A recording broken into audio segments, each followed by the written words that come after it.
You might have seen this on some platforms. Two Chinese ships have collided after one chased a Philippine Coast Guard vessel in the South China Sea. It's the latest dangerous encounter between the two nations with competing claims in this resource-rich waterway. Cliff Venson joins us from Manila to help us understand what happened. So, Cliff, we've seen the videos. Walk us through the events of how this eventually took place.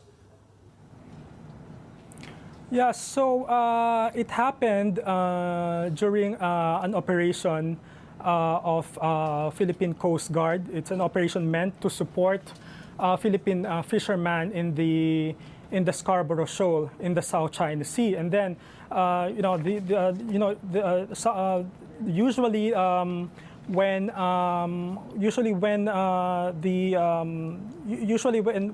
Philippine boats operate there, the Chinese ships would attempt to drive the Philippine vessels away. So what happened yesterday when the Chinese vessels were trying to chase a Philippine Coast Guard ship, a Chinese Navy vessel, I would guess, accidentally rammed into the China Coast Guard ship, which damaged the Chinese vessel. So we are starting to see some tensions flaring up again in this part of the South China Sea. Yeah, quite a bit of damage too, as we saw in some of those pictures as well, Cliff. This latest incident, though, does add to the tensions, as you say. And there was also the president and his comments on Taiwan. Tell us more.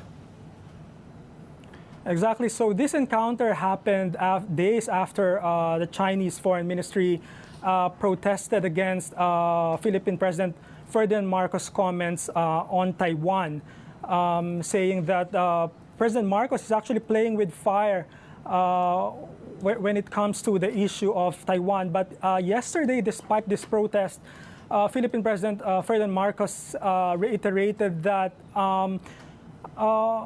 Philippines could actually be pulled into a conflict over Taiwan because of simply because of the geographical proximity between Philippines and Taiwan. So, and also the president reiterated that Philippines will continue to protect its interest and sovereign rights in the South China Sea.